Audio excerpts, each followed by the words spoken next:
It's time for Rick's preview. Game number 74, Florida in Montreal to take on the Canadiens. Hey, everybody, I'm Rick. Welcome to Talking Habs, where you get your daily fix of Bleu Blanc Rouge. So, game number 74, 8 games left after tonight. Very difficult week for Montreal. They got Florida tonight, Tampa on Thursday, Toronto on Saturday, and the Rangers on Sunday. So, very hard week. But lately, Montreal's been playing up to the good teams. So, we'll see how that works out anyway for Montreal. What do I got today? I got the news. There is some news. I've got the stats for the game. I've got the lineups, sort of. They're not.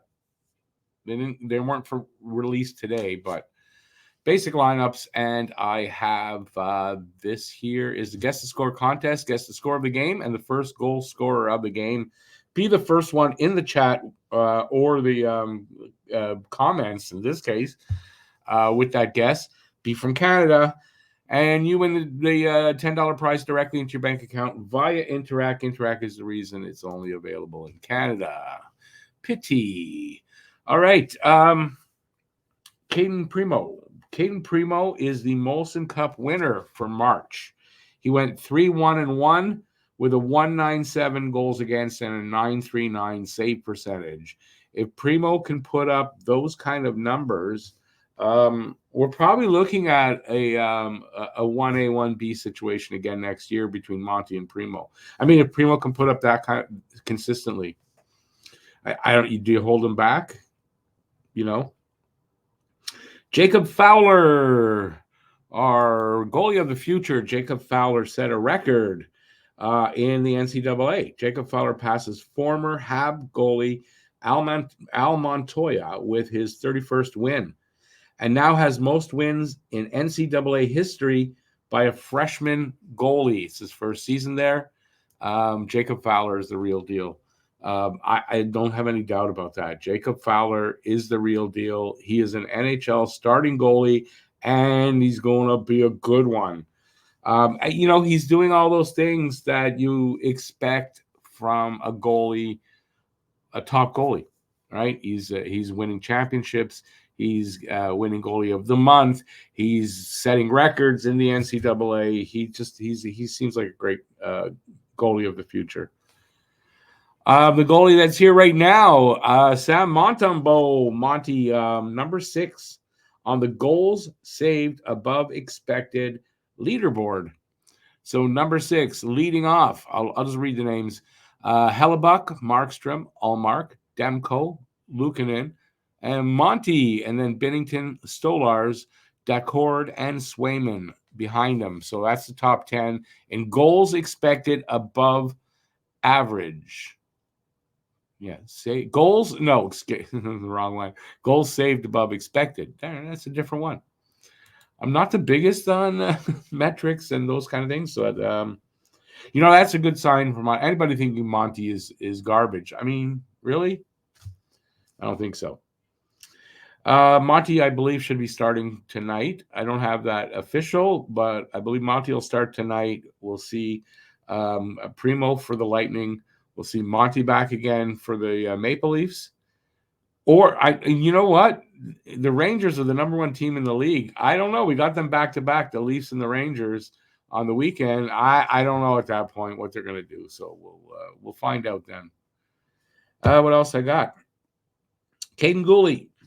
He's back in after his 1-game suspension. This is good, especially because you got to expect a very dirty and physical game from the Florida Panthers. They always play dirty against Montreal. They're brutal these days, and it's going to be a war out there almost. So we need a guy like Gooley back in the lineup. In the Panthers' last 9 games, they've won just 2. So Panthers on a bit of a downswing, and you could say they're due for a win, or you could say they're not, depending on how you look at it. Habs have lost 8 in a row to Florida, so you can say they're due for a win, or you can say they're not. So these are kind of offsetting things. Hard to judge who's going to win here tonight. Christian Dvorak is back in a regular Habs practice jersey, so not a no-contact jersey. He's listed as day-to-day, but coach says that there's a good chance he should be back in a game before the end of the season. So Christian Dvorak supposed to be out the rest of the season. I guess a little ahead in his recovery. Not that it's going to make a difference for the Habs this season, but I'm happy for Dvorak. This is the second game of back-to-back games for the Rangers. I got the Rangers in my head, the Florida Panthers, and Montreal. That doesn't help them, it seems, this season. They lost. I don't know if they won even a game against a team that was on a back-to-back, and Montreal wasn't. So we'll see how that works out tonight. You could say Montreal's due to win one of those. Let's see if that happens. My guess for the Guess to Score contest, though, they're going to sweep us again. I don't see Montreal beating Florida. I don't. I hope they do. I don't see it. 5-4. No, it's 5-3 Florida. I had it 5-4. I crossed it out. I'm going to give Sam Reinhart the first goal. He's hot. He is scoring against Montreal. It's Reinhart or Barkov. I mean, one of those two. I'm going to give it to Reinhart. There you go. Don't forget, give yours in the comments. And good luck to everybody who makes a guess. We'll see if we get our fifth winner this season. It's a difficult contest to win. The game tonight, the 47-23-5 Florida Panthers against the 28-33-12 Montreal Canadiens. How to watch this game? You can see this game at 7 p.m. Eastern, 4 p.m. Pacific in Canada, in the Habs region, TSN2 in English, RDS in French. In the Panthers region, Bally Sports Florida, streaming ESPN Plus and Sportsnet Plus, where I got to watch it. Unfortunately, I don't know if ESPN is better, but Sportsnet's not great. Season series, November 30th in Montreal, they beat us 5-1. On December 30th in Florida, they beat us 4-1. February 29th in Florida, they beat us 4-3. And tonight in Montreal, they're going to beat us 5-3. I don't know if they're going to. Last 10 games, Panthers only 3-6-1. They lost to Toronto in their last game. They beat Detroit, Philadelphia, and Dallas in those 10 games and did have a 4-game losing streak. Habs are 4-4-2. Lost to Carolina in their last game, but had been on a 3-game streak. Seattle, Colorado, and Philadelphia. They also beat Columbus in that 10 games. Home and away record, Florida is away. They're 25-13 away from home, and Montreal 14-22 at home. So, see what happens. Eastern Conference.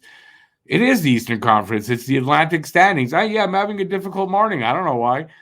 Top to bottom, Bruins, 101 points. Panthers next up at 99. Toronto at 95. Tampa Bay at 89. Detroit at 82. Sabres, 75. Ottawa, 70. Montreal on the bottom at 68. And the Panthers better start winning. I don't want Toronto to catch up to them. Although it doesn't really matter, it's going to be basically wherever Toronto finishes, they're playing Florida or Boston. Doesn't matter how it works out. Bottom 10, top to bottom.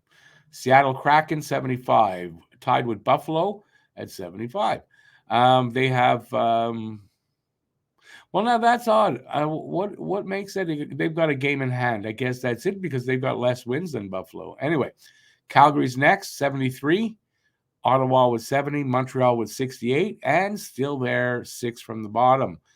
Arizona just 1 point back at 67. And Columbus at 62.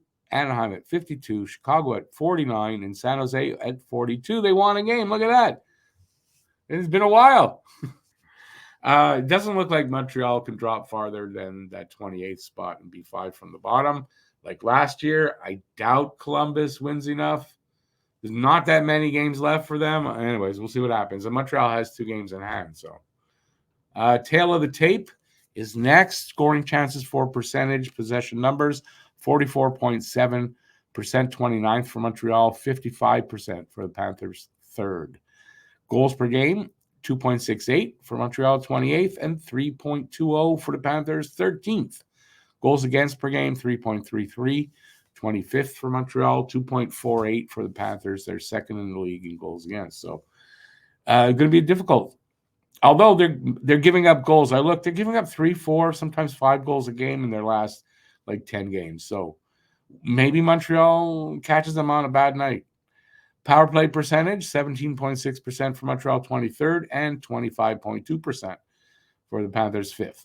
PK percentage, 76.7% for Montreal, 24th, and 82.1% for the Panthers, 9th. Montreal can't catch a break on any of these stats. Head-to-head record, 0-2-1 is Montreal's, 3-0-0 for the Panthers.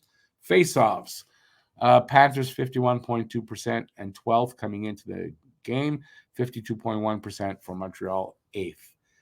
Shots on goal for and shots allowed on the allowed side, 27.7 for the Panthers, 32.9 for Montreal, and on the goals shots on goal for, 33.4%. No, it's not percentage. 33.4 for Florida, 27.7 for Montreal. So pretty much they're opposite of each other. Players to watch over the last 5 games. Points for Florida, Reinhart, 7. Suzuki for Montreal, 5. Goals, Reinhart, 4. Suzuki with 3. Assists, Reinhart with 3. Caden Gooley with 4 for Montreal. And plus minus, surprise, Reinhart with a +7 and Suzuki with a +5. It was almost, Suzuki just had a little bit more assists, and it would have been all Reinhart and Suzuki. Nick Suzuki playing well. Team leaders in goals, Sam Reinhart, surprise, 52 goals. Nick Suzuki, 30. In points, Sam Reinhart with 87, Suzuki with 69. Average time on ice, Brandon Montour, 23-17, Mike Matheson, 25-32, and wins, Bobrovsky with 33. It's really close, and Monty with 14. That's close. And Monty with 14. But listen, Bobrovsky, like 20 starts more than Monty, something like that. And the goalies tonight, I don't have confirmation if it's Bobrovsky or not. We'll go with that it is, but I've got Stolarz' numbers as well. Bobrovsky, 33-17-3, 246 goals against, and a 912 save percentage. Monty, 14-14-7, 303 goals against, and a 905 save percentage. If it's Anthony Stolarz, he is in 21 starts, 14-6-2, with a 199 goals against and a 926 save percentage. So, yeah, that's better than Bobrovsky's numbers. Top 5 scoring for Florida. Reinhart leads the way, of course, 52 goals, 35 assists, 87 points, +25. Matt Tkachuk is next at 23 and 57 for 80 points and a +10. Barkov next, 21 and 51, 72 points, +29. Carter Verhaeghe, 33 and 38, 71 points, +15. And Evan Rodrigue, 11 and 26, 37 points, and a +24. Big drop off there from 4th to 5th. But I'd rather have those top 4. Numbers wise, Nick Suzuki leads the way for Montreal, 30 and 39, 69 points, -13. Cole Caulfield, 20 and 35, 55 points, -8. Mike Matheson, 10 and 41 for 51 points and -28. Slavkovsky, 15 and 26, 41 points and a -20. And Alex Newhook, 12 and 13, 25 points and a -11. Florida lines, these are from last game. Barkov, Verhaeghe, and Reinhart. That's a killer line. Bennett, Rodrigue, and Tkachuk. Lundell, Listerine, I can't pronounce that guy's name, and Tarasenko, Stenlund, Gadjevich, and Ryan Lomberg. Habs forward lines. This is from practice yesterday. Suzuki, Caulfield, Slavkovsky, of course. Newhook, Armia, Gallagher, Evans, Ullinen, Anderson, and White, Pizzetta, Harvey, Pinard. They were also lines from last game, I believe. Defensive pairings for Florida: Forsling and Ekblad, Mikola and Montour, Ekman Larson and Kulikov. And for Montreal, Matheson and Gooley, Jacki and Savard, Struble and Harris. And there you go. Unless there's any changes, I don't know. I doubt it for Montreal. I don't know where they'd make changes. We'll see what happens. I think all the way through, even the goalie, I think it's going to be Sam Montembeault. And like I said, we'll see who it is for Florida. That's it. Thanks for watching. Appreciate it. Don't forget, let me know what you think about all these things. And leave a guess for the Guess the Score contest. Even if you don't live in Canada, leave a guess, because you could get bragging rights at least until we can figure out how to send that money anywhere else other than Canada. All right. Thanks. I'll be back at 7 for the hangout and for the post game on the other channel right after the game. And that's it. Thanks for watching. Till next time, stay safe out there. Peace out. Have a great day, and I'll see you soon. Ciao, everybody.